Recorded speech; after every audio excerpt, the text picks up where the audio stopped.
Assalamualaikum warahmatullahi wabarakatuh. Alhamdulillah Rabbil Alamin, kita masih bersama-sama menikmati indahnya beribadah di bulan Ramadan dalam kondisi yang sehat walafiat. Sobat ngaji LPDP, Ramadan sudah masuki hari ke-19. Semoga dalam 11 hari ke depan kita dapat maksimalkan ibadah-ibadah kita, mengejar ketinggalan target-target kita, dan mengais sisa-sisa pahala yang telah Allah Subhanahu wa Ta'ala. Kita patut untuk meriksa kembali diri kita sendiri, terutama saya, apakah sudah tumbuh nilai-nilai takwa yang sebenar-benarnya atau belum. Karena sekaranglah waktunya untuk kita lebih fokus dalam beribadah, mengisi amal-amal kita, malam-malam kita dengan munajat, dan beribadah dengan ibadah-ibadah terbaik kita. Mengisi siang-siangnya dengan perbanyak sedekah membaca Al-Quran. Sobat ngaji LPDP, jangan lupa kita menghaturkan salawat serta salam kita kepada baginda Rasulullah SAW beserta keluarga dan pengikutnya hingga akhir zaman. Insya Allah termasuk kita semua yang akan memperoleh syafaatnya di yaumil hisab kelak. Sobat ngaji LPDP, kita sama-sama bersyukur bahwa kita termasuk umat Nabi Muhammad SAW. Nabi yang mulia, Nabi akhir zaman, Nabi yang menutup semua risalah kenabian. Yang artinya tidak akan ada lagi Nabi yang muncul setelahnya. Sehingga dapat diartikan bahwa apa yang beliau bawa ya adalah dalam agama ini yang menyempurnakan agama-agama sebelumnya dan merupakan risalah yang sempurna dan tidak ada lagi penyempurnaan setelahnya. Sobat ngaji LPDP yang saya cintai, ketika seorang nabi dan rasul diutus ke muka bumi, maka nabi dan rasul itu akan dibekali dengan mukjizat yang akan menjadi bukti kebenarannya. Mukjizat tersebutlah pula yang menyelamatkannya dari mara bahaya dan tipu daya manusia. Seperti contohnya Nabi Ibrahim yang tidak merasakan panasnya api ketika beliau dibakar oleh raja yang zalim. Begitu pula dengan Nabi Isa ya, ketika umatnya tidak percaya, beliau membuktikannya dengan mampu menghidupkan seorang yang telah wafat walaupun cuma berapa saat. Dan begitu pula ada Nabi Musa ya, Nabi Musa yang terkenal dengan mukjizatnya yang mampu membelah lautan sehingga umatnya mampu melewati lautan dengan berjalan kaki. Sementara ketika pasukan Fir'aun mengejar di belakangnya dan semua umatnya berhasil menyeberang ke tanah yang dijanjikan, laut kembali menutup dan menenggelamkan kaum Fir'aun. Dan begitu pula dengan mukjizat Nabi lainnya. Namun kita tahu bahwa mukjizat tersebut kini tinggal hanya cerita dalam Al-Quran maupun hadis-hadis sahih yang dibawakan Rasulullah sebagai penghibur bagi umatnya untuk senantiasa tabah dan tawakal menghadapi cobaan. Kita hanya bisa mendengar dan merasakan dahsyatnya mukjizat tersebut, tapi tidak melihatnya kembali di dunia ini. Namun tahukah sobat, ada suatu mukjizat yang sampai saat ini tetap ada. Ya, mukjizat ini sangat luar biasa dan Rasulullah memastikan bahwa ini, dan Allah juga yang memastikan bahwa mukjizat ini mukjizat yang terbesar yang diberikan pada umat manusia. Dan mukjizat itu adalah Al-Quran, tentu saja. Dan kita sebagai umat Rasulullah patut untuk bersyukur karena kita bisa merasakan mukjizat tersebut sehingga saat ini. Ya, sobat ngaji LPDP, Ramadan ini adalah bulan di mana diturunkannya Al-Quran. Ya, makanya kita sering mendengar bahwa Ramadan adalah bulan Al-Quran ya. Ramadan, bulan Al-Quran, seperti itu. Ya, Allah Subhanahu wa Ta'ala berfirman dalam surat Al-Baqarah 185. Syahrul Ramadan alladzi unzila fihi al-Qur'an hudal linnas wa bainatin minal huda wal furqan. Yang artinya bulan Ramadan yang dalamnya mulai diturunkan Al-Quran sebagai petunjuk bagi manusia dan keterangan-keterangannya yang nyata, menunjuk kepada kebenaran yang membedakan antara yang hak dan yang batil. Ya. Jadi Al-Quran itu seperti kitab-kitab sebelumnya diturunkan pada bulan Ramadan. Menjadi rahasia Allah kenapa kitab-kitab tersebut diturunkan pada bulan Ramadan, termasuk kitab Al-Quran. Dan itulah kemuliaan Al-Quran menjadikan bulan ini mulia.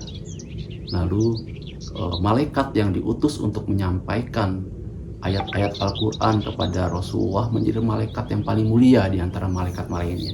Mungkin kita pernah mendengar ya tentang kisah malaikat Jibril yang menjadi malaikat pemimpin malaikat ya, yang menjadi malaikat termulia dibanding malaikat lainnya. Kemudian manusia yang menerima firman tersebut, yaitu Rasulullah SAW, menjadi Rasulullah yang paling mulia dibandingkan nabi-nabi dan rasul yang lainnya. Dan begitu pula umatnya yang menerima amanah Al-Quran menjadi umat yang mulia. Seperti itu. Lalu kenapa Quran itu kita sebut sebagai mukjizat ya, mukjizat? Karena seperti kita ketahui bahwa selain Al-Quran menjadi panduan bagi umat Islam dalam menjalankan ibadah dan agamanya, Al-Quran juga menjadi panduan bagi umat manusia, seperti dalam surat Al-Baqarah tadi, bahwa panduan Al-Quran tidak hanya untuk umat Islam tapi juga seluruh manusia. Sobat ngaji LPDP, Al-Quran menjadi mukjizat dan mulia bukan hanya karena menjadi panduan bagi umat Islam, tapi juga di dalamnya penuh dengan ilmu pengetahuan yang luar biasa. Dan dalam tidak akan cukup luasnya lautan sebagai tinta dan seluruh pohon di bumi untuk menjadi penanya, untuk menggali nilai ilmu dalam Al-Quran. Karena Al-Quran berasal dari Sang Maha Pencipta. Kita bisa bayangkan betapa berharganya setiap kata dan huruf yang ada dalam Al-Quran. Bahkan susunan huruf dan kata yang menyusun setiap ayatnya penuh dengan rahasia iptek yang tidak habis dikaji hingga saat ini. Al-Quran menjadi mulia karena hingga saat ini tidak satu ayat pun, bahkan satu huruf pun yang berubah semenjak Al-Quran itu diterima oleh Nabi kita yang ummi. Bahkan bukan hanya itu, cara membacanya pun terpelihara. Mungkin di antara kita ada yang pernah mendengar tentang sanad qiraah.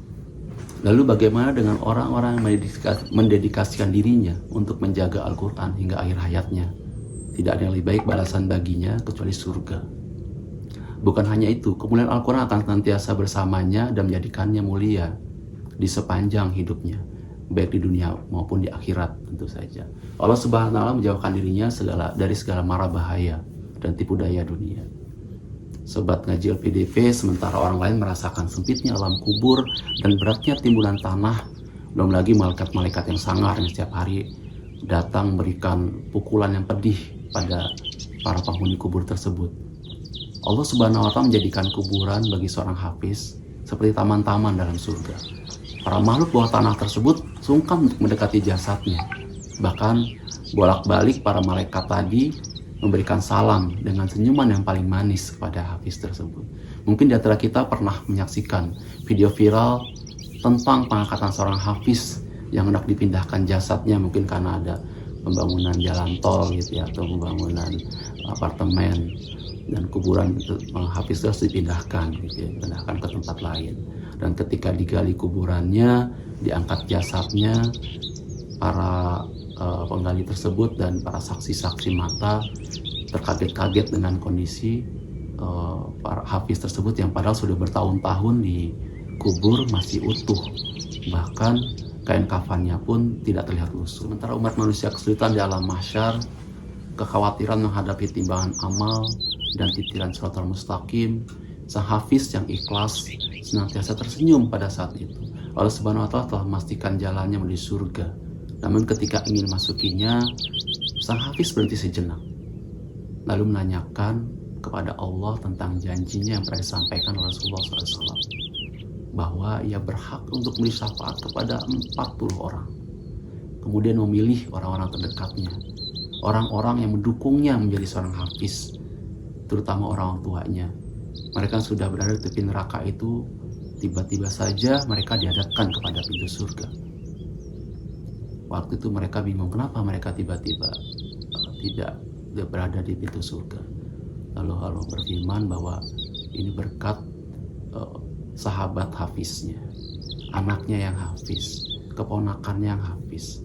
dan mungkin anak asuhnya yang dia danai sepanjang dia menjalin pendidikan dia seorang hafiz. Karena itu Sobat Ngaji LPDP, bertekadlah untuk menjadi seorang hafiz, untuk menjadi keluarga Allah Subhanahu wa Ta'ala di dunia ini.